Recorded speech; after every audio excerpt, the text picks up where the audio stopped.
gulay. Pangpahaba ng buhay. Diba? Sarap.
Lunch.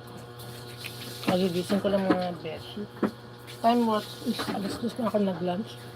Nakatulog kasi ako mga beshi. Panggabi kasi ako sa trabaho. Ngayon, pag uwi ko nakakatulog pa ako mga beshi.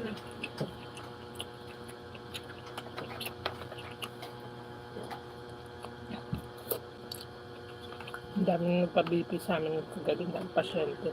Nagpa-check up high blood.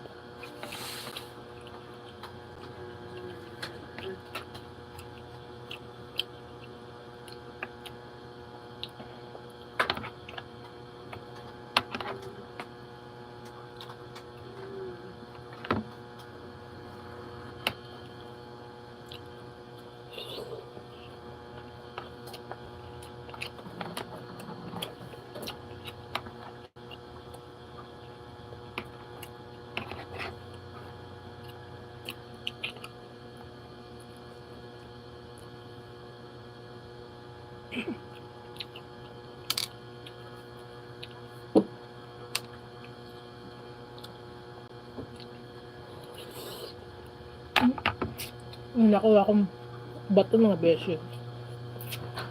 Nakagat ko sa ipin.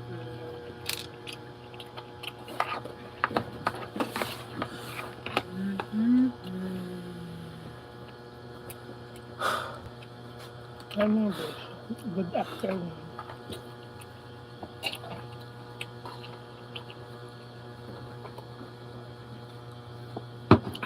Hi 10 viewers, shout out.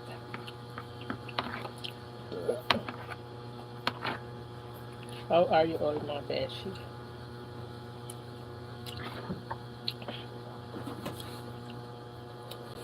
Hey, may baba. Tusak. Whiting. Si Whiting buntis na kulit. So, kung gusto maging dyan ng koteng pag nanganak kasi ito.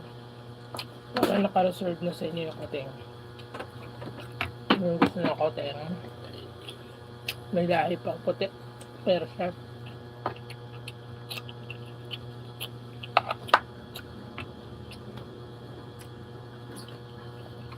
Yung palang classmate ko dyan, namimigay ng Persian. Persian.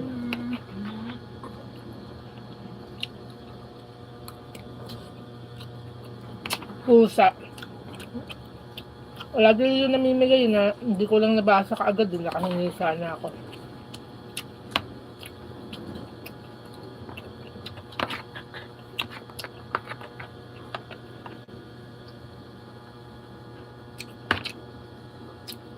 To Rich Mercodem. Rich Mercodem. Dem. Han, shout out. Thank you for watching.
Ano po? Ano po? Tawge. Tawge.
Shout out.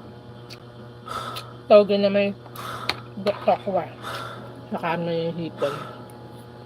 Na dried hipon.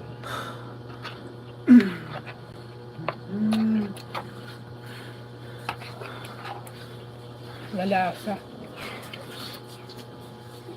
Malasa siya pagka may hipon siya. Kasi yung malilamnam ng hipon ba.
Hi, Tudoro. Happy Milandian. Shout out. Kain po. Pagigising ko lang po kaya ngayon na ako nakakain. Puyat galing work. Kaninang kagabi. Puyat kagabi. Sa work. Duty kasi ako kagabi. Daming nagpapabipi kagabi. May high blood. Yung iba tinakbo na pinatakbo namin sa ospital. Ang dami na nahihilo. Mga pasyente ng edad na kasi ni 80 yung isa. Natake ng high blood. Ang taas ng BP. Pinadala namin sa ospital. Kasi wala nang dumabili ng gamot gabi na.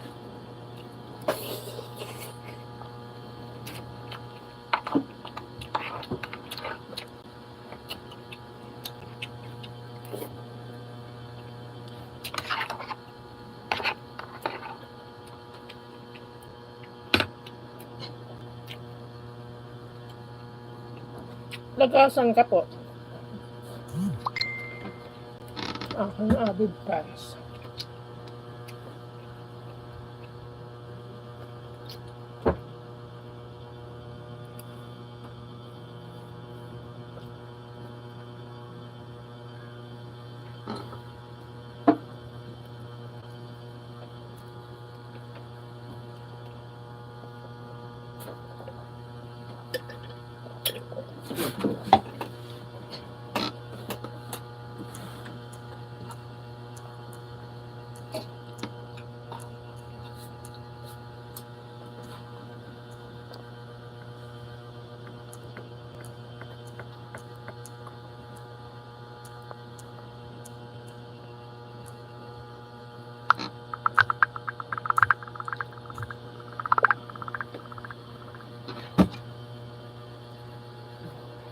Meron tayong true crime story pagkatapos kong kumain.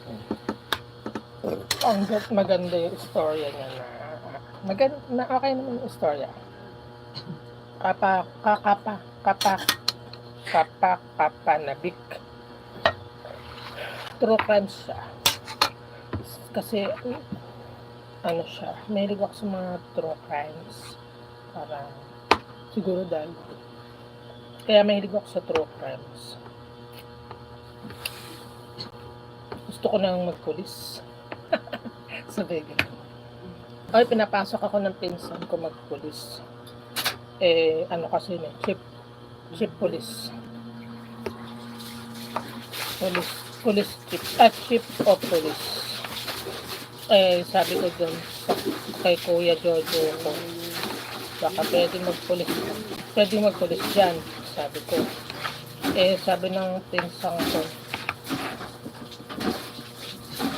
pwede daw. Kasi siya naman ang magtatanggap nun.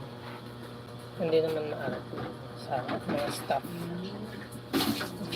Sabi niya, pwede naman daw ako magpulis.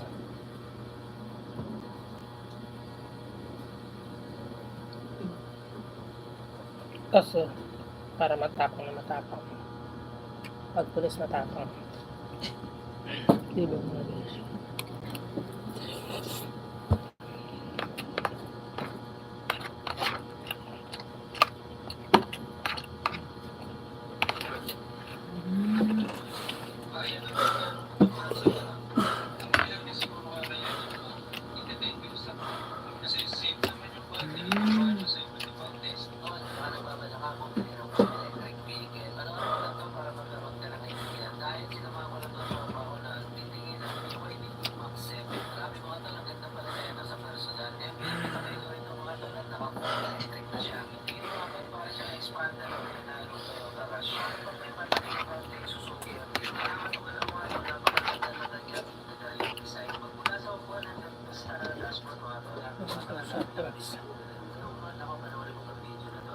Dali.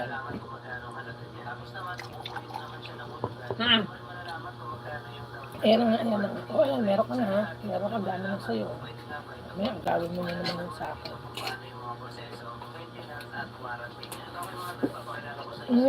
Bata ka. Busog na ata ako. Napayat yung hipon. Ang lakas ito yung drive na malilinggit na TV.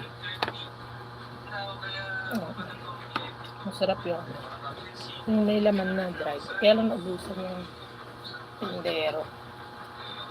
Dito sa Taytay marami. Hindi naubusan ng hipon na ribi. Madami silang tinda. Ang nauubos dito, lumpiang yung pang lumpiang toge. Yung toge nga, yung madaling naubos. Pero yung hipon dito madami. Madami hipon. Kaya maganda dito yung bumili. Mga Taytay. Wala, naglibot ako dun kanina kasi dito susuki ako. Mga besh.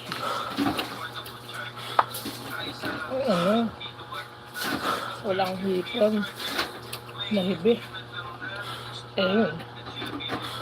Dito malilinggit nilang isang takal. 2 takal yung binili ko.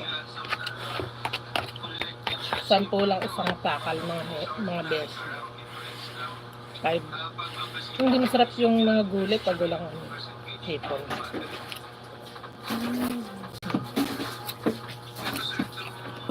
Kahit walang baboy, basta may hipon, isasahog mo sa ganito mga gulay. Munggo, ganito. O kaya yung pag maggata ka, kahit yun lang sahog. Pero nilalagay ko kasi paggata. Kasi kailangan pantempla na rin yung labahita sa mga gata.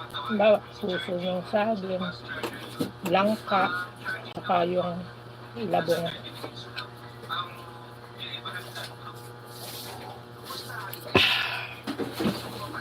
Shout out to my 12 viewers. Hello everyone. Kasi yun, masarap siya yung labahita. Tapos dapat din, meron akong labahita, nilalagyan ko pa rin yung hipon na hibe, yung malaman na hipon. Tapos wala man ng balat. Ano lang yung wala na siyang balat sa hipon. Tapos medyo malalaki yun na dinride. Pero itong binili ko ngayon, mga balat, puro balat to. Kasi mga mapapayat na hipon. Naubusan na parang pinakyaw siguro yun ng iba niyang suki, yung niya, hibi. Kasi pwede din yun sa mga negosyo ng mga pagkain ng mga pangkarenderya. Eh syempre, pag yung mga tao, pagka yun, yung iba gusto talaga yung hipon, hibi. Pang sahog sa mga paninda. Sarap.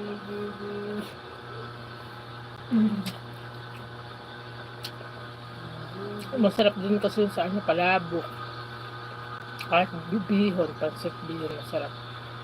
Basta hibi yun, sa malaman sa pa. Shout out to Russell Alex Cerezo. Gusto mo ng chika. Eto ang chika. 12 viewers. Balita ko parang gusto incognito. Parang naging sweet na doon si Daniel Padilla at si Maris Racal.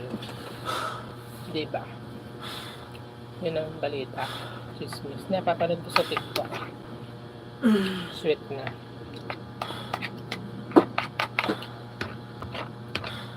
Sweet sila. Kasi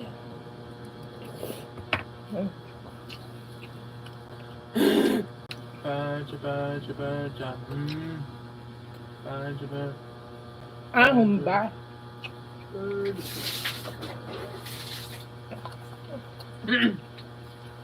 Nakatikim na rin ako ng humba. Kaya lang parang hindi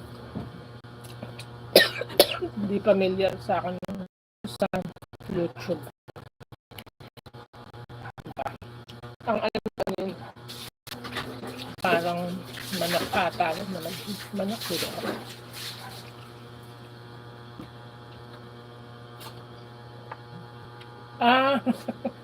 Na politika tayo ngayon dito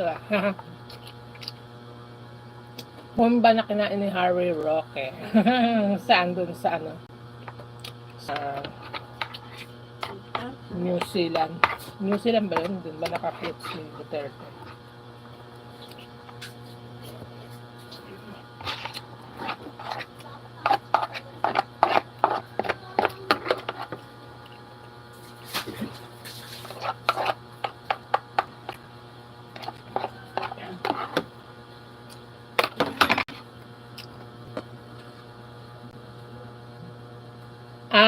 Ang kay Duterte. Ang joke daw si Vice Ganda. Galit nga daw sa kanya si Baby Gandang Hari Meron dong si Baby sa kanya Parang video.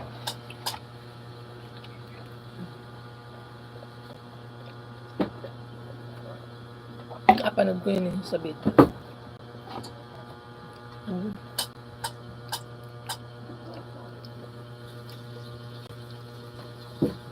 Akin naman kahit hindi masarap ulam, basta gulay. Kasi nag-high blood na ako sa mga masasarap. Yung humba, nag-high blood. Tsaka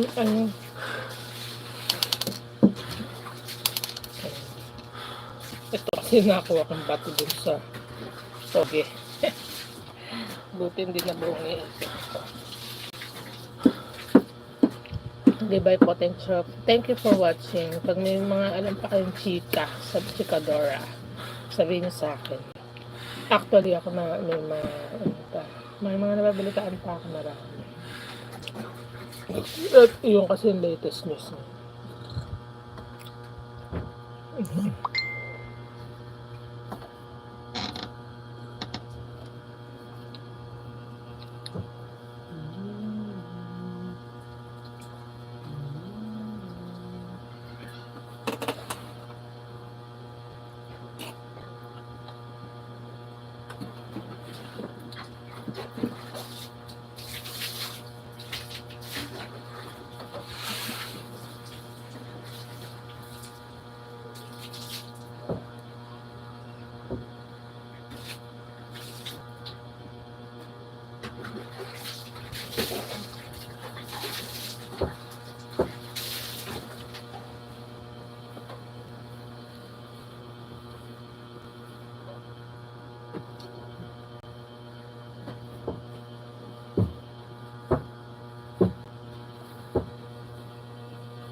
Alfredo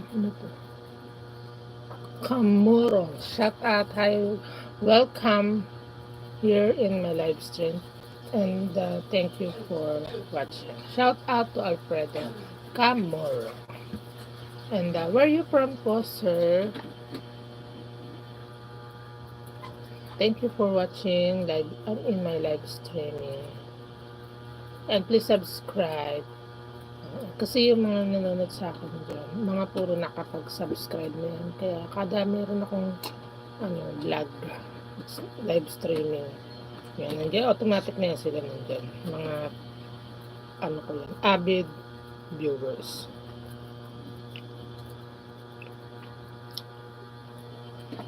So, tapos na ako kumain mga beshi. So, meron ako sa inyo meron akong jokes. Joke lang. Meron tayo dito isang magandang balita. It's a news about sa yung mga true crimes stories, true crimes. So, ato, sinave to watch ko yun. So, ito yung story ng aking watch later movie. Watch. Wala. Sinave ko yun. Kaya nyo, marami pa naman dito tayo makapanood ng mga iba't ibang mga true crimes. And, ito, baka mahina yung volume ko, kailangan ito malakas. So, ito yung ating true crimes kay Diyan lumabas yung batang Jones. Nakakwento ko na yan. Baka may iba pa dito. True crimes. John! Si Jordan, lumabas. So, eto. Teka. Ulitin. Nakita niyo po itong medyo nakikita niyo, no? Yan yung aking ikukwento sa inyo. Yung itong true crimes. So, pakinggan na lang natin. Cards were scattered and music hummed low in the Ulitin background. natin. Farmhouse sat at Ito the edge of the woods. ito yung its title windows nito, mga beshi. Teka, ganyan. Ayusin na nga natin. Yan. They took turns on her all night. She took their lives at dawn, no umaga. True crimes, crime stories to. So, subscribe na natin, syempre. Actually, may mga ganito rin akong nabalitaan na eh. Pero ito yung dito, dun yan sa may Antipolo na,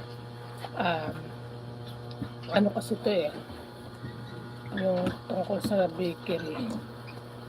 Ganun. And, ayun nga, gumagaan yung mga kasama sa bakery na pinatumba niya lahat. Yun, ang storya kasi is about this negosyo daw na parang aangkinin daw nung kasosyo yung bakery, parang siya daw papatayan daw kasi ganun.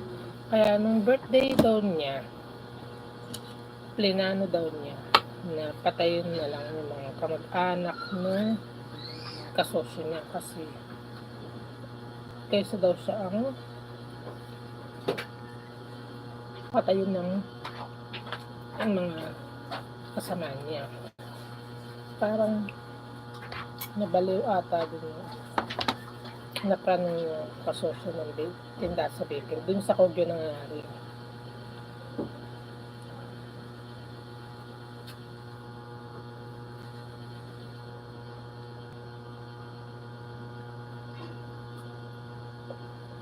Ayan, i-research ko yun.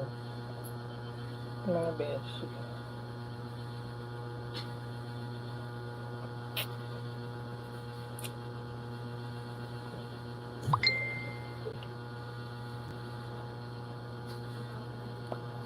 Yan. Ano kasi yan? Heinous crime. Heinous crime siya. Mga beshi. Yung bata! Bantayan mo doon, baka masagasaan yun.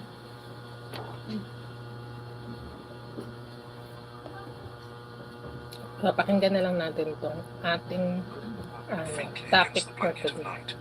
Inside, laughter spilled from a back room where 5 officers gathered after their shift. The smell of stale beer and cigarette smoke clung to the wooden walls. Bottles cluttered the table, cards were scattered, and music hummed low in the background.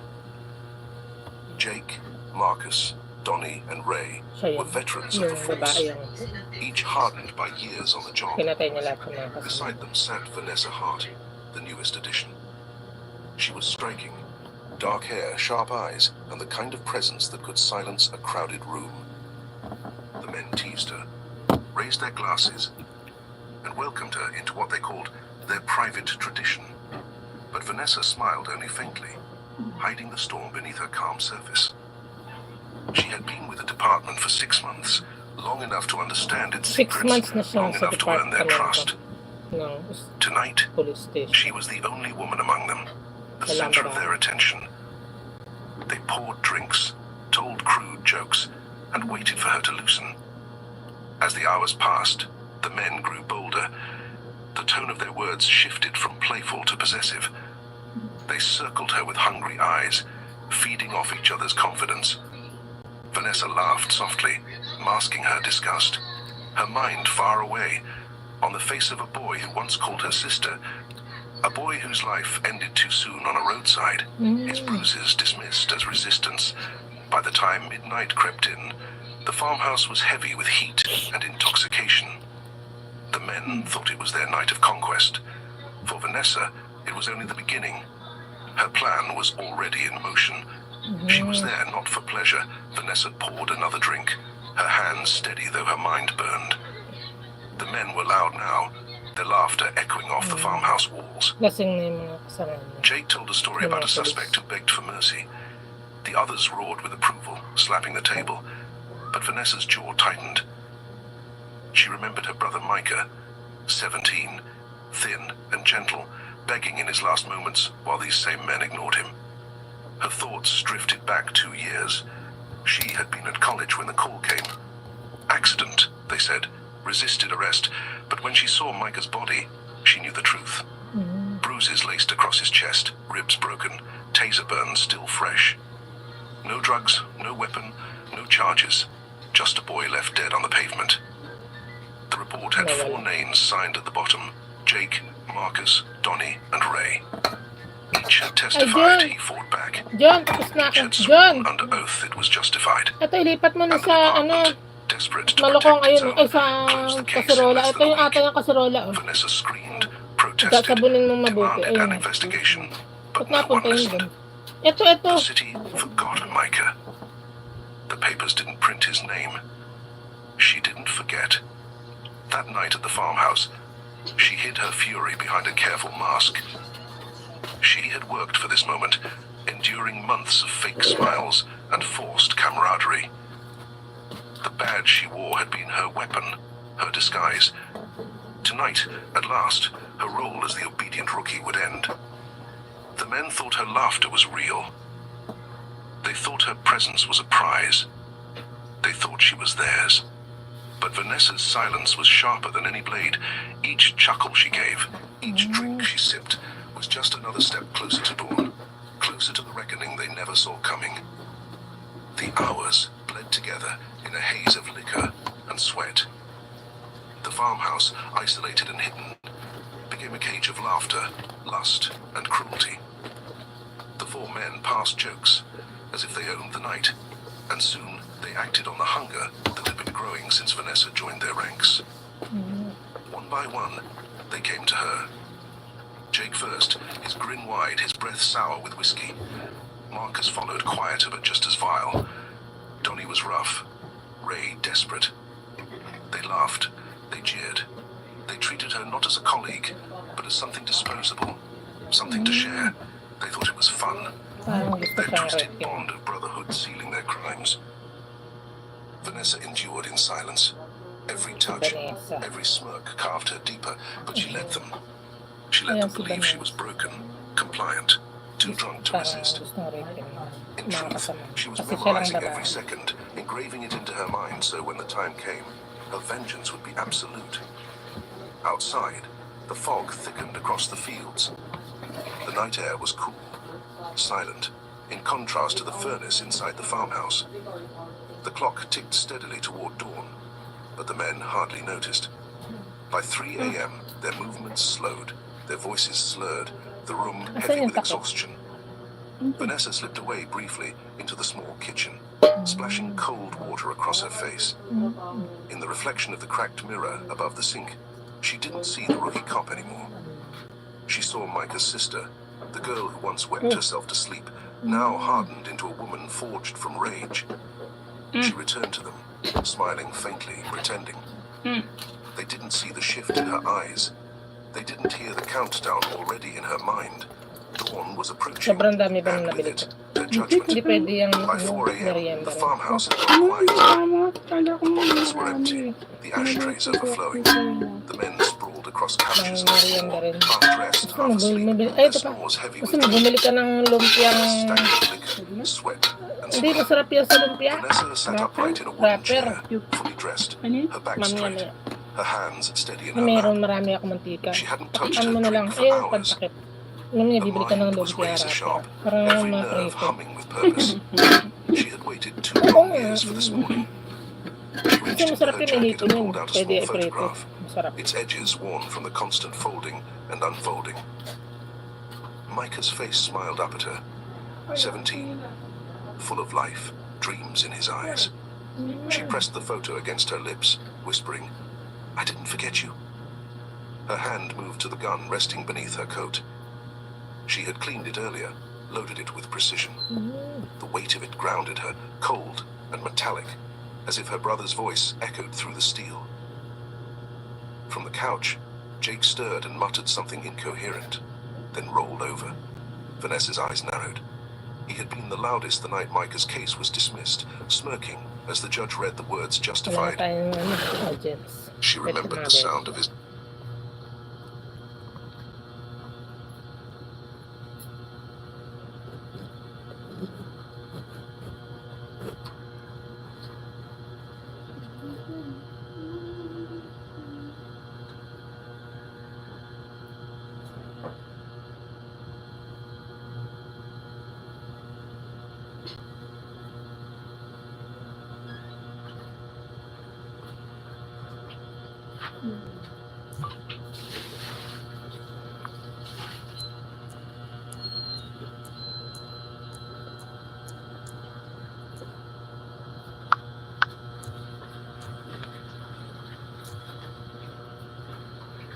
Ay, mga besh. Ito yung ating laughter, as clearly as she remembered her brother's cries. The farmhouse clock ticked on, each farmhouse. second Yung stretching, pinunta nila eh. each breath pulling her Bali, closer to sila the moment. party. Ito mga Fog pagkatapos thickened nila outside, sa work, cloaking the fields in white silence. hours. Dawn was only Bilang an hour away. police. Vanessa rose slowly, slipping the photo into her pocket. She tied her hair back, her face hard, her eyes hollow. There was no hesitation left. Justice would not come from the courts. It would come from her hand, and it would begin before the sun touched the horizon. At 5:13 a.m., the house was silent, except for the steady rhythm of snoring. The men were deep in their drunken sleep, unaware that death stood among them. Vanessa's boots made no sound on the old wooden floorboards Hindi nila as she akala moved toward the couch where Jake lay. Kasi mga kasama He niya looked sa almost work. harmless now, Parang mouth open, kasi sila, chest nag-inom rising and naman. falling in Sa uneven breaths. sa farmhouse. But she remembered his smirk, the way he had mocked Micah's weakness during the hearing. Rage tightened her chest, but her hand was steady as she raised the gun. Farmhouse. She leaned close, her breath brushing his ear. "This is for Micah," she whispered. The shot cracked through the farmhouse, masarap yung ulam sharp ko and lagi. final. Kaya Jake's yun body lagi jerked din ako once, nag... then stilled, Ito, chika ko blood sa'yo, staining the nakinig cushion ka. beneath his head. Ito tungkol sa For a true moment, crimes. there was Pero kung silence gusto again, mo, until Marcus magkukwento ko stirred. sa'yo ng He sat up, tungkol sa rubbing his nangyari eyes, kagabi din sa confusion twisting pelikula across yung his face. Cocomatic. Batang What the- Quiapo. Vanessa? Narinig ka ba naman His words were manood? slurred, disbelief thick in his tone. She turned Baka calmly, busy ka na po. leveling the gun Hello at to him. Alfredo Comoro. He froze, Makinig mouth tayo opening dito as if sa to aking protest, but no words isang came. magandang The bullet pierced his throat. content para sa inyo. He gagged, clutching at the wound, blood bubbling at his lips before his body collapsed beside Jake's. Ayun, pinagbabaril na Donnie woke next, his instinct babae sharper. yung mga kasama niya. He reached for the pistol on the floor near his jacket, but Vanessa was faster. She fired twice, one shot in his chest, another in his heart. His body slumped forward onto Jake's still warm corpse. And Ray, half asleep, stumbled from the para kasi hallway, mga panic nalasing ng dawning in his eyes as he registered the bodies. Hindi lang natin He bolted toward the kitchen, barefoot, his breath ragged. Vanessa mga followed, lasing calm and deliberate, her steps echoing softly against the farmhouse floor. farmhouse. The hunt had begun. Kasi Ray's mga feet lasing slapped sila, against the wooden parang planks gusto atang as he sprinted rapin toward the na. kitchen Hindi door, natin sure, wala naman panic sinabi na twisting his every rapin. movement. Kasi He parang knew nothing but his uhuno boxes, na nga daw his chest kanina mga heaving, sila. eyes darting like a trapped animal Kasi lang searching yung for escape. babae dun sa His hands fumbled at the inuman door kasi handle, sila trembling with sa desperation. farmhouse. Behind him, Vanessa walked steadily, each step deliberate, her gun raised but not rushing. Her calmness terrified him more than the bullets already fired. Natatakot sa kanyang mga tao. He spun around, back pressed against the door, Eh, hands raised pinagbabaril high. niya yung mga kasama niyang polis kasi Please, nagpunta Vanessa. sila sa farmhouse He stammered, para voice cracking. mag-inuman. Eh, siya lang yung We babae. didn't mean. Ngayon Her parang face didn't change. nagiging Her parang eyes were gustong hollow, rapin sa fixed on mga him like a lalaki predator staring down prey. Did Micah Pinagpapatay beg too? niya. Kasi She mga asked lasing niya. softly, her voice cutting through the fog of fear. Sino ba Ray's lips quivered. Si Vanessa, yung kasama Fought nilang back. pulis. We had to. Apat lie yung ignited binaril. something Nag-inom na deep silang inside her. apat eh. She stepped Pala closer, itong pressing the killer barrel of the gun pala against si his Vanessa. stomach. He Ayaw whimpered, niya kasi tears magparip, kaya streaking down his face. pinapatay-patay niya. You had a choice, she whispered, and so do I. The gun thundered. Ray's body jerked, collapsing onto the floor. He clutched at the wound, gasping, blood soaking the tiles. She watched him writhe, every second a mirror of her brother's last moments. His breath rattled, grew shallow, then stopped. The silence after was heavier than the gunshot itself. Vanessa knelt beside him, pulling the folded photograph of Micah from her pocket. She laid it gently on Ray's bare chest, a reminder of the life they had stolen. Her hands didn't shake. Her heart didn't race. Only a strange calm settled over her. 4 had signed the report. 4 had taken Micah. Now 4 lay dead, and the sun had yet to rise. The farmhouse was still, thick with smoke, and the metallic tang of blood. Bodies lay where they had fallen. Jake slumped on the couch. Marcus twisted on the floor. Donnie collapsed across them both, and Ray cooling on the kitchen tiles. The chaos of their laughter hours before had been replaced by a silence that crept.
Shout out to everyone. Against the Ito na walls. po yung Vanessa stood in the center of it all, her gun lowered, her breathing steady.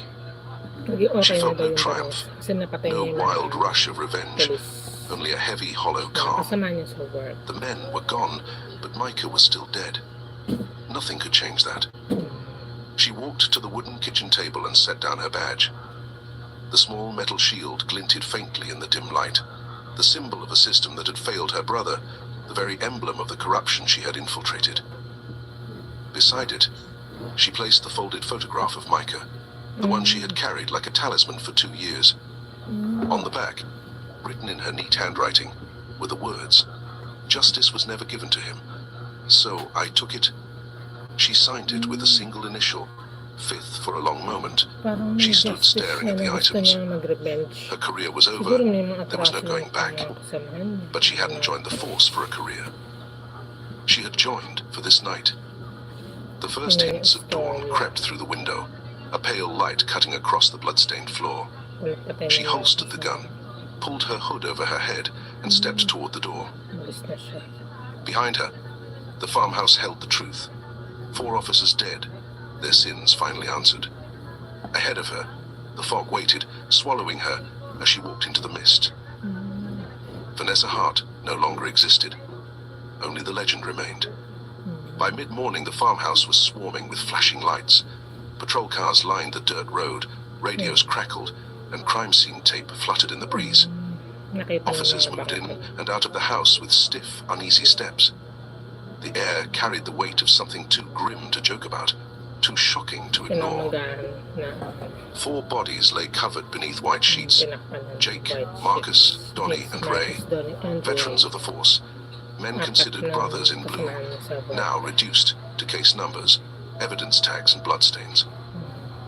Captain Harris, grey-haired and weary, stood on the porch, rubbing his temples. "Jesus Christ," he muttered, staring at the farmhouse. What the hell happened here? An officer approached with gloves stained from handling evidence.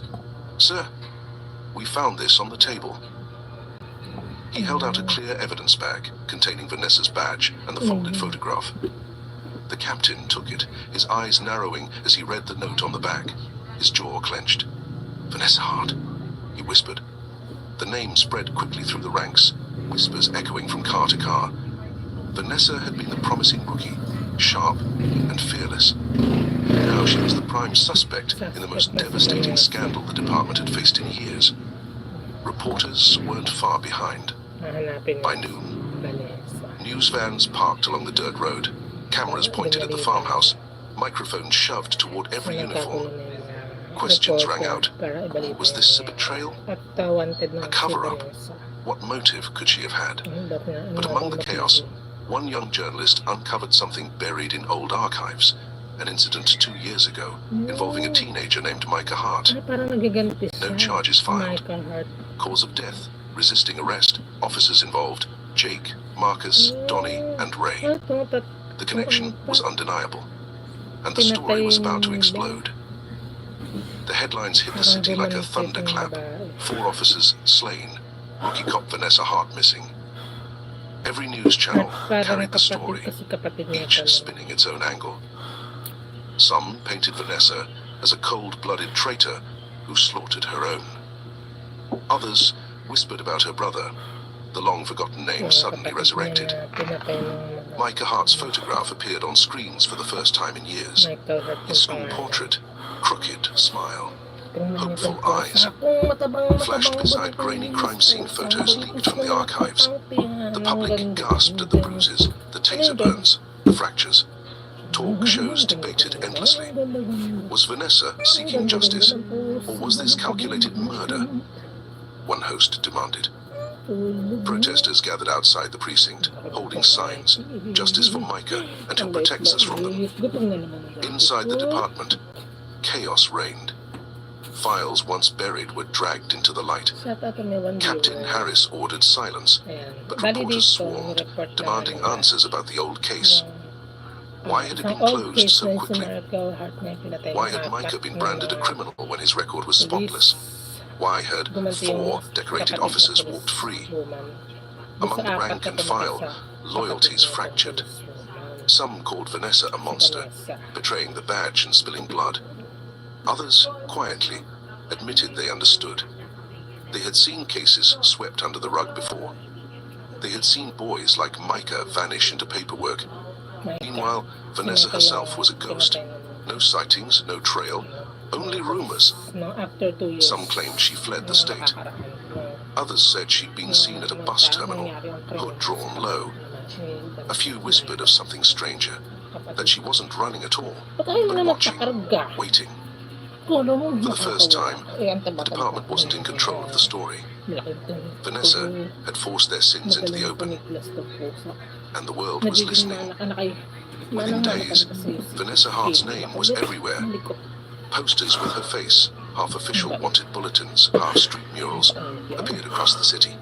On one side of town, she was branded a murderer. On the other, she was called a hero, a vigilante who dared to do what the courts never would. Talk radio buzzed with fury. Callers screamed that she had betrayed her oath, that she was dangerous, that no one was safe with her out there. Others countered with quiet, trembling voices. Mothers who had lost sons to accidents, families who had buried loved ones without answers. To them, Vanessa wasn't a monster. She was a symbol. Protests swelled outside City Hall. Crowds held up Micah's picture, chanting his name. 17, no record, justice denied. The story had peeled open an old wound, exposing rot the city had long tried to bury. Inside the department, officers grew restless. Some demanded a manhunt. Others hesitated, uneasy with the truth now out in the open. Captain Harris stood before the press, sweating under the cameras, promising an immediate investigation into Micah's case, though everyone knew it was too late.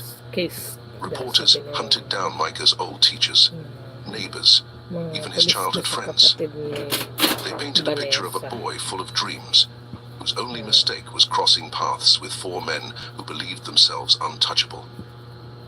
The contrast between his smile and the brutality of his death struck like a blade. And through it all, rumors of Vanessa persisted.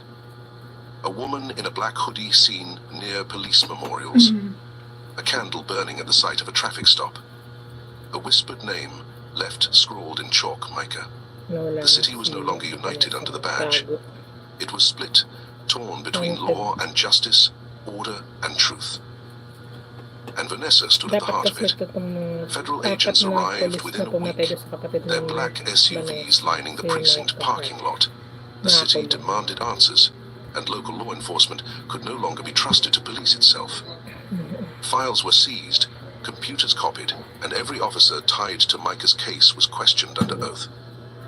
For the first time in years, the truth cracked open. The autopsy report, once buried, showed injuries consistent with a beating, not resistance. Witnesses emerged. A store clerk who saw Micah pulled from his car, a neighbor who heard him crying for help. Their statements, ignored before, now filled the news. Captain Harris stood grim-faced before the cameras, forced to acknowledge what many had whispered. Mistakes were made, he said, but the public wasn't fooled. They saw fear in his eyes, the crumbling of a system built on silence. Inside the department, officers avoided saying Vanessa's name aloud. Some burned with anger, calling her a traitor. Others sat quietly at their desks, wondering if she had only done what they lacked the courage to attempt. Meanwhile, federal analysts tracked every lead. Surveillance cameras were checked, bus stations monitored, bank accounts frozen. Yet, Vanessa stayed invisible. Not a single confirmed sighting. But late at night, stories spread, unverified, always whispered. A woman in a hoodie leaving flowers at Micah's grave. A candle lit on courthouse steps. Her presence never caught on film, always gone before dawn. The more they hunted her, the more she became myth. Was she hiding, or was she watching, daring them to chase her? By now, the investigation wasn't only about 4 dead cops. It was about decades of buried cases, families silenced, names forgotten. Vanessa had forced the world to see, and the agents feared she wasn't finished. Weeks passed, and still no trace of Vanessa Hart. The official manhunt dragged on, agents chasing shadows, tips pouring in from across the country. Every black hoodie spotted on a street corner sparked panic. Every anonymous call sent squads racing to empty houses. She was everywhere and nowhere. But outside the reach of sirens and subpoenas, a different story grew. Street artists painted her silhouette on brick walls, a hooded figure with a candle in one hand and a gun in the other. Beneath it, the words, "For Micah." People left flowers at those murals as though they were shrines. Neighborhoods whispered her name like a prayer. Mothers told their children about the woman who stood up when no one else would. Survivors of police brutality wrote letters online, dedicating their stories to her. In the eyes of the powerless, Vanessa was no longer a fugitive. She was a force. The department fought back with press releases, calling her armed and dangerous, urging citizens not to glorify her crimes. But the harder they tried to bury her, the more she rose. Protesters marched with her image printed on their shirts, chanting both her name and her brother's. Even within the force, doubts spread. Younger officers asked questions their superiors couldn't answer. What if she was right? Some turned in their badges, unable to reconcile the oath they had taken with the silence they were told to keep. Late one night, a camera caught a blurry figure at a police memorial. A candle flickered at the base of the wall. Beside it, in chalk, a single name, Micah. By the time officers arrived, the figure was gone, the mist swallowing her trail. Vanessa Hart had vanished into legend, and legends do not die easily. By the 3rd month, Vanessa Hart was no longer treated as a missing officer. She was a phantom. News stations still ran updates, but always with the same refrain: no confirmed sightings. Yet the stories persisted. In Chicago, a patrolman swore he saw her watching from across the street during a memorial service. In Detroit, candles appeared on courthouse steps the night before a corruption trial. In Atlanta, a mural of Micah was painted on a station wall, unsigned, but people whispered her name. The federal task force grew restless. She can't just disappear. One agent barked during a briefing, but every lead dissolved into smoke. She used no credit cards, no phones, no vehicles. She was a ghost moving through the cracks, living only where silence lived. Meanwhile, her legend deepened. Songs were written about her. Online forums treated her as a symbol of vengeance, debating whether her actions were justice or murder. Some feared what she represented. Others quietly prayed she would never be caught.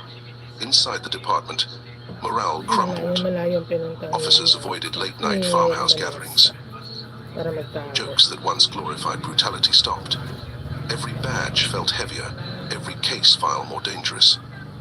Vanessa's shadow stretched long, a reminder that silence could one day come back with a gun.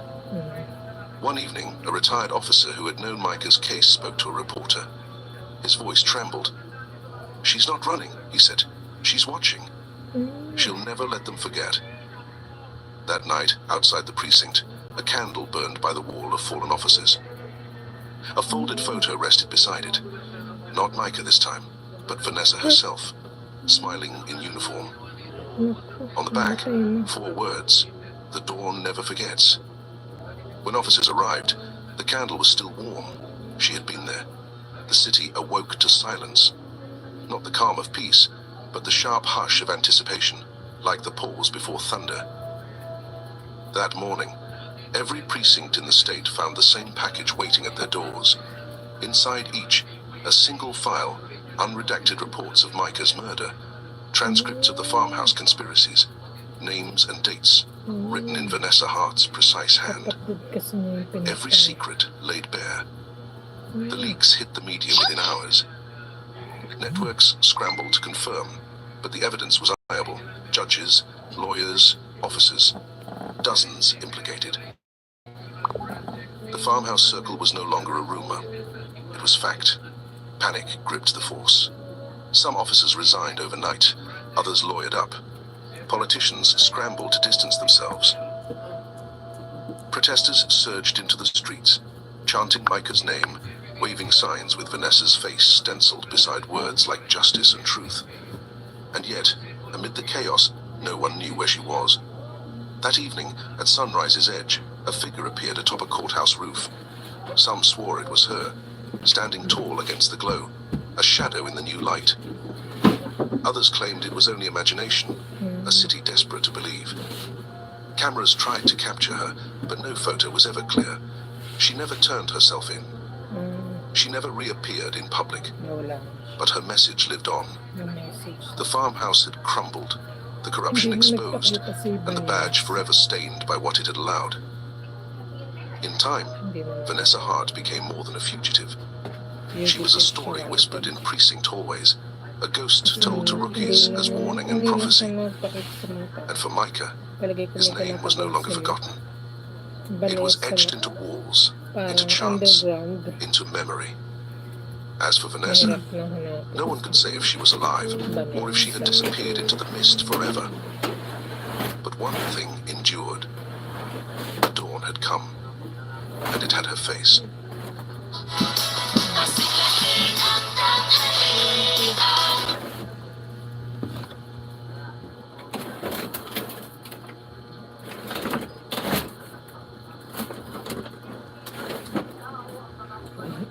Yun ang ibig sabihin.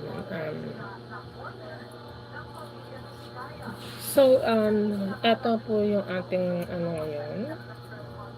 Ang ating topic ngayon na tungkol kay Vanessa po. Hindi naman topic, kundi nag-share ako ng isang story about true crimes.